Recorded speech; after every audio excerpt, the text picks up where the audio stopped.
শোন, আমাকে দিয়ে না লেখাপড়া হবে না। বাবা বিয়ে ঠিক করেছে, বিয়ে করে ফেলবো। বিয়ে এই বয়সে? হ্যাঁ, এই বয়সেই তো মেয়েদের ভালো ডিমান্ড। লেখাপড়া হবে না, বয়স ছুলিয়ে লাভ আছে? কিচ্ছু নাই, তবে মানুষ ভালো। কবে বিয়ে? জার্মানি থাকে, ছুটি নিয়ে দেশে ফিরেই বিয়ে করতে। তুই আমাকে ছেড়ে জার্মানি চলে যাবি? জামাই জার্মানি গেলে আমাকে তো যেতেই হবে। শোন না, বাবলুর দোকানে চল। তোর দোকানে আবার? আহা, চল না, গেলেই বুঝবি। চল না দোস্ত। হুম, কি করিস? আয় না।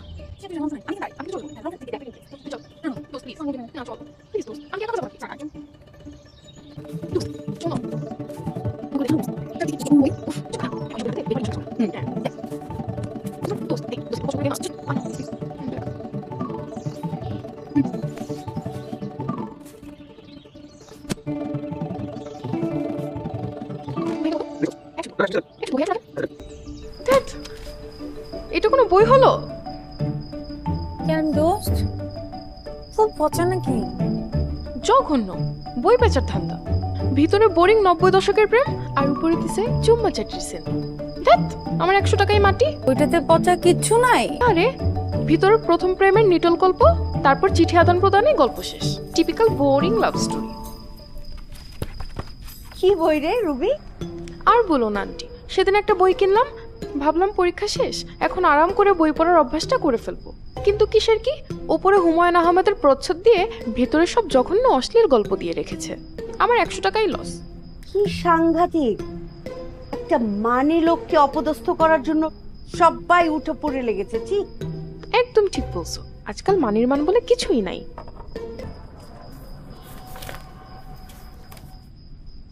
এইমাত্র যে অপরূপ মানুষটা নীল অপরাজিতা বইটি খুলল, তার সুন্দর দুটি চোখকে উৎসর্গ করছি। যে মানুষের দেখার চোখ যত সুন্দর, তার কাছে পৃথিবীটাও তত সুন্দর।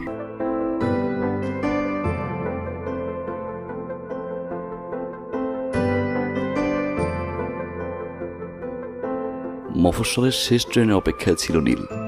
নীল চলে যাবে শহর ছেড়ে বহু দূরে। এই শহরে তাকে আর কেউ ভালোবাসে না।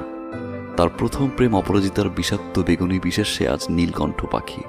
ঠিক সেই সময় অপরাজিতাও হাজারো ভিড়ে খুঁজে পায় নীলের ধূসর কালো চোখ, যে চোখ তাকিয়েছিল গন্তব্যে না পৌঁছতে পারা শেষ ট্রেনটার দিকে। হাত গুটানো ডেনিম শার্ট, কালো কেসিও ঘড়িতে সুদর্শন নীল বারবার সময় দেখছিল। অপরাজিতা নীলের সামনে দাঁড়াতেই হকচকিয়ে যায় নীল। বেগুনি শাড়িতে তার সামনে দাঁড়িয়ে আছে অপরাজিতা, তার হারিয়ে যাওয়া অপরাজিতা। তার চোখের চশমায় দেখা যায় না অশ্রুসিক্ত ভেজা দুটি চোখ। শুধু আজ করা যায়, আজ অপরাজিতার মন ভালো নেই। নীল, শেষবারের মতো ছুঁয়ে দিবে, যেভাবে প্রথমবার ছুঁয়েছিলে।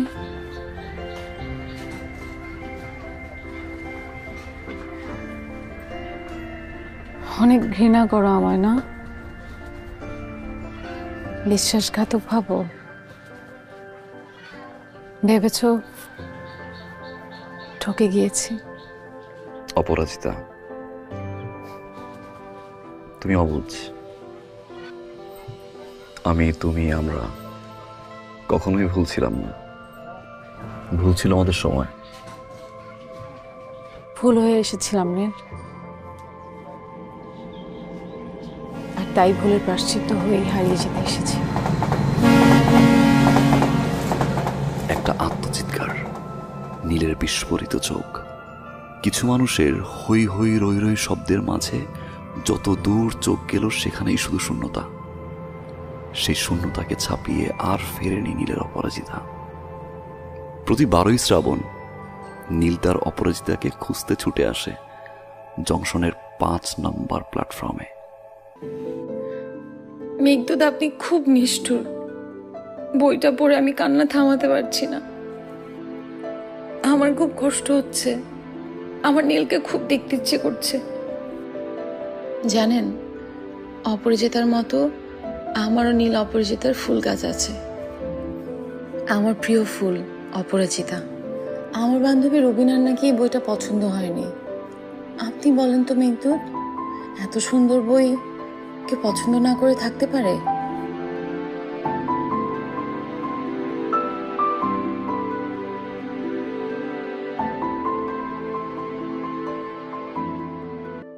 শিলা, একজন লেখকের সার্থকতা কখন জানেন? যখন তার সৃষ্ট চরিত্রগুলোর সাথে মানুষ একই সাথে হাসে, কাঁদে, স্বপ্নে ভাসে। জানেন, আজ আপনার চিঠি না পেলে আমি হয়তো লেখালেখিটা বন্ধ করে দিতাম। তবে আপনার জন্য আমি আবারও লিখব, আপনার জন্য লিখব। আপনি আমার প্রথম অনুপ্রেরণা। অশেষ ধন্যবাদ আপনার চিঠির জন্য। পুনশ্চ নতুন ঠিকানা থেকে চিঠি পাঠাচ্ছি। এই ঠিকানায় চিঠি পাঠাবেন। আর পরের চিঠিতে আপনার সম্পর্কে জানতে চাই। জীবনের প্রথম অনুপ্রেরণাকে দেখতে চাই। দেখা পাবো?